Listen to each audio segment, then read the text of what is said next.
नमस्कार सभी श्रोताओं को। ज्ञान बूथ के अगले एपिसोड में मैं आपका स्वागत करता हूं। आशा करता हूं कि आप सब ठीक होंगे।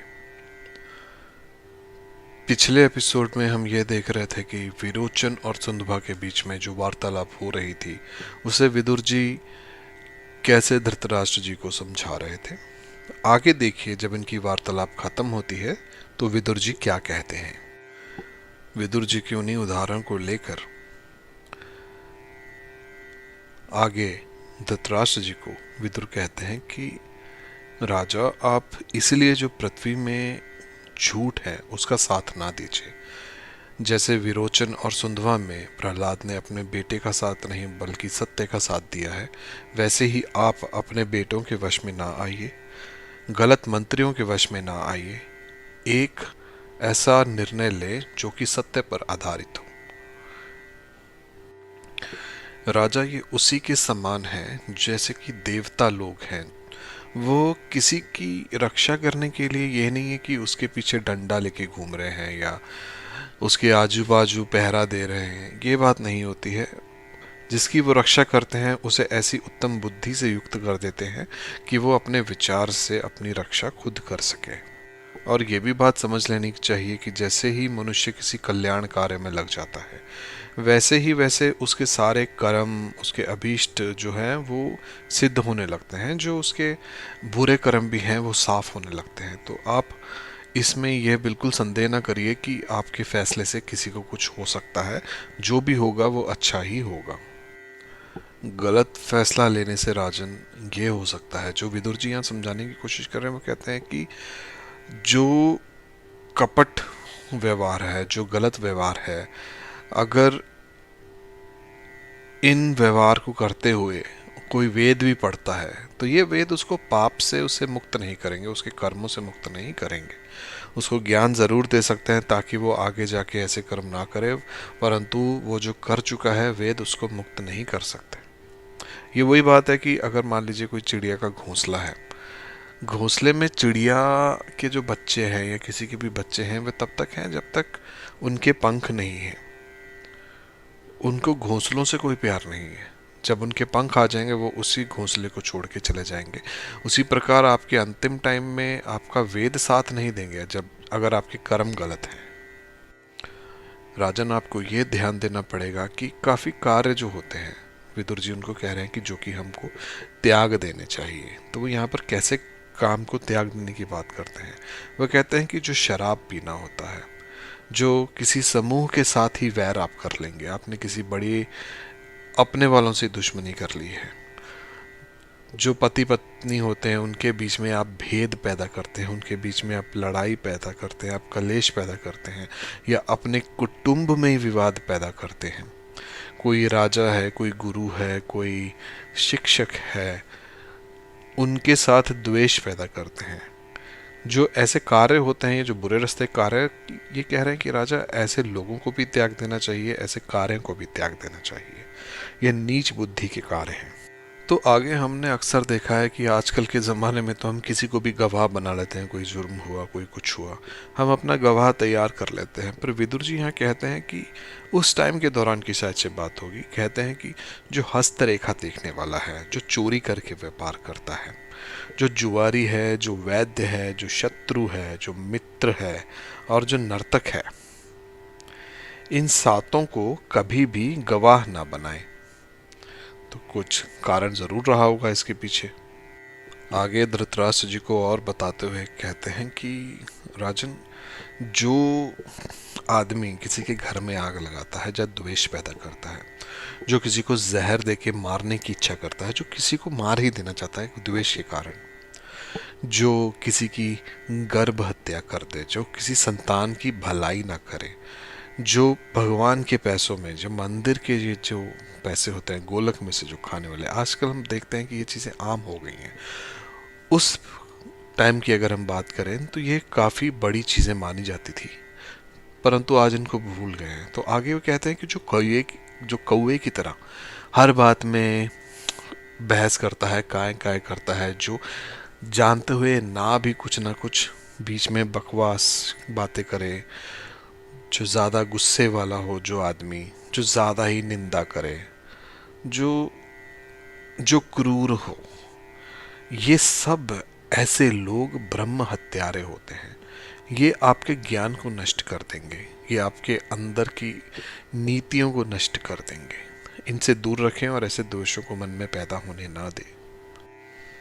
और उन्होंने बताया कि जब आग जलती है ना, आग में जब हम सोना डालते हैं, उससे पहचान होती है कि सोने की सच्चाई कितनी है, सोने की एक्यूरेसी कितनी है, कितना प्योर है सोना।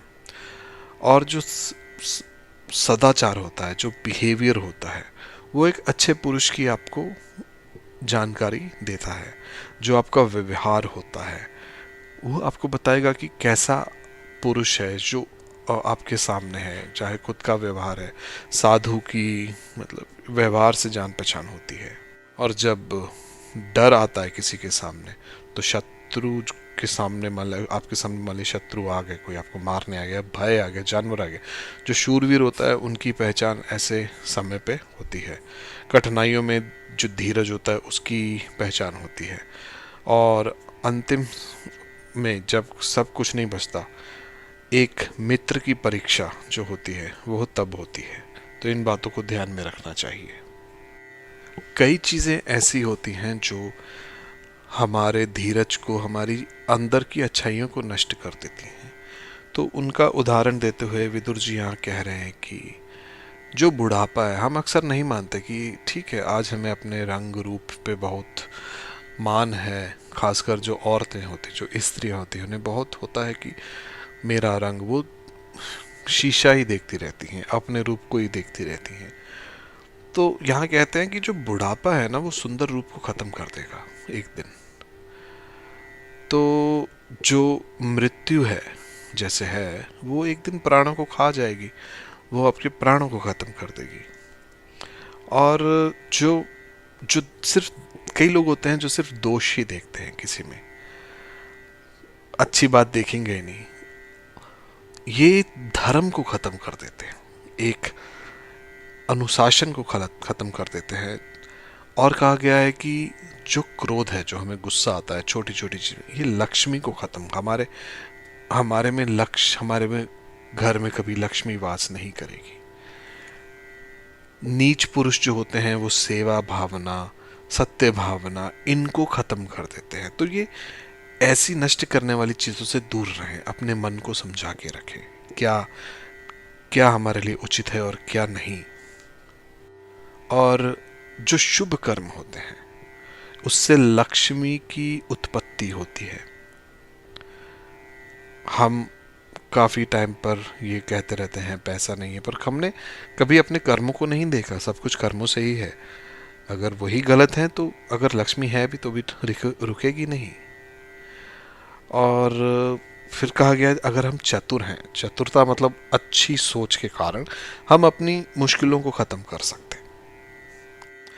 आगे विदुर जी धृतराष्ट्र जी को कहते हैं कि जो 8 गुण ऐसे हैं राजन की जो एक पुरुष की ना शोभा बढ़ाते हैं। काफ़ी चीज़ें होती हैं जो किसी के, हम कहते हैं कि किसी एक गुण है, किसी में ये अच्छाइयाँ हैं। तो यहाँ पर विदुर जी वो 8 गुण बता रहे हैं जो किसी की भी शोभा बढ़ा सकते हैं। वो क्या है वो 8 गुण? वो है बुद्धि, कुलीनता, दम, हिम्मत जिसे कहते हैं, शास्त्रों का ज्ञान मतलब हमारा जो शास्त्र है, हमारे धर्म की जो नॉलेज है, पराक्रम, ज्यादा ना बोलना, जितनी हमारे में शक्ति है उससे दान देना, किसी की हेल्प करनी, और जो कृतज्ञता का भाव है ये होना, ये एक पुरुष की शोभा बढ़ाएगा। कई गुण ऐसे होते हैं जो हम उन गुणवान लोगों जिनमें ये गुण ऑलरेडी हैं, उनकी उनकी जब हम तारीफ करते हैं अपने मन से, जब उनसे हम कुछ सीखते हैं, जब ऐसे उनके गुण का गायन करते हैं, तो वैसे गुण हम खुद में समाते हैं, ऐसे गुण हमारे में भी आने लग जाते हैं। तो अगर आपको किसी से कुछ सीखना है, उनके गुणों को देखिए, उनको खुद अपनाने की कोशिश कीजिए। विदुर जी आगे धृतराष्ट्र जी को कहते हैं कि राजन कई गुण होते हैं, कई, उन्होंने 7 गुण बताए जो ऐसे होते हैं जो मनुष्य को स्वर्ग लोक तक लेके जा सकते हैं। अब कैसे ऐसे गुण हैं जो आपको स्वर्ग लोक तक ले जाएंगे, इनमें से भी चार उन्होंने ऐसे बताए हैं जो कि संतों के साथ में ही रहते हैं या उनके संबंध में ही रहते हैं या महापुरुषों के साथ होते हैं।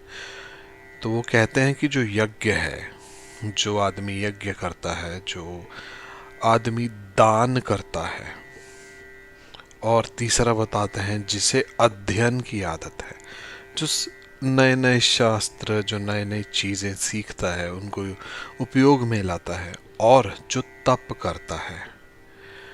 ये चार ऐसे सज्जनों के साथ रहते हैं जो उनसे मित्रता ऐसे बना के रखते हैं जो कि एक, आप कह लीजिए कि उत्तम श्रेणी के जो पुरुष होते हैं उनमें ये गुण पाए जाते हैं। ये आपको ज़रूर आगे लेके जाएंगे। इनसे आप अपनी इंद्रियों पे भी कंट्रोल रख सकते हैं, उनका संग्रह कर सकते हैं। जो यज्ञ है, जो अध्ययन है, जो दान है, तप, सत्य, क्षमा करने की शक्ति, दया और आलोभ, ये धर्म के 8 प्रकार के मार्ग बताए गए हैं कि धर्म इनके ऊपर निर्भर करता है। एक ही व्यक्ति में ये सब गुण होना एक बहुत बड़ी बात है। तो जो सभा में, काफी सभाएं होती हैं आजकल, हम बड़ों का आदर नहीं करते, उनका निरादर करते हैं। हम उनको अपने साथ नहीं रखने चाहते, धर्म का पालन नहीं करना चाहते। तो यहाँ कहा गया है कि जिस सभा में बड़े लोग नहीं होते, बूढ़े लोग नहीं होते, वह तो सभा कहलाने के लायक ही नहीं है। क्योंकि कुछ ज्ञान होता है जो आपको उम्र के साथ ही मिलता है। तो हम इन चीज को भुलाए जा रहे हैं। बट ये याद रखना चाहिए, बुढ़ापे के साथ, बुजुर्गता के साथ काफी एक एक्सपीरियंस जुड़ा होता है जो कि एक जवान नहीं बता सकता। आगे कहते हैं कि जो धर्म की बात नहीं कहता है वो बूढ़ा नहीं है। एक बूढ़े को धर्म की बातें आनी चाहिए। जिस चीज में आपको सत्य नहीं दिखता वह धर्म का मार्ग नहीं है। धर्म का मार्ग सत्य पे निर्भर होता है। जो कटुपने से बनता है, जो कपट से पूर्ण हो, वो सत्य नहीं हो सकता। तो आगे 10 स्वर्ग के साधन बताते हैं। उनके विदुर जी 10 स्वर्ग के साधनों के बारे में बता रहे हैं। वो कहते हैं कि सत्य, जो विनय का भाव, शास्त्रों का ज्ञान, विद्या, कुलीनता, शील, बल, धन, शूरता और चमत्कार पूर्ण बात कहना, जो इनके ऊपर, जो इनको अपने वश में रखता है, जो इन पे कंट्रोल करता है, वो अपने लिए सीधा स्वर्ग का रास्ता बना सकता है। तो आज के हमने इस एपिसोड में देखा कि सत्य की बातें, एक महान पुरुष की बातें कैसी होती हैं, जो विदुर जी धृतराष्ट्र जी को समझा रहे हैं, और कैसे अपनी बुद्धिपूर्वक जीविका चलानी चाहिए। विदुर जी की बातें हमारे आम जीवन और किसी भी समय अपनाई जा सकती हैं। ऐसी ही बातों के साथ आपके सामने पुनः हाजिर होंगे, पुनः आएंगे। तब तक के लिए आप सबको प्यार भरी नमस्कार। अपने कमेंट, अपने सुझाव देते रहिएगा। वीडियो को लाइक और सब्सक्राइब करना ना भूलिएगा। मिलते हैं आपसे अगले एपिसोड में। नमस्कार। जय हिंद, जय भारत।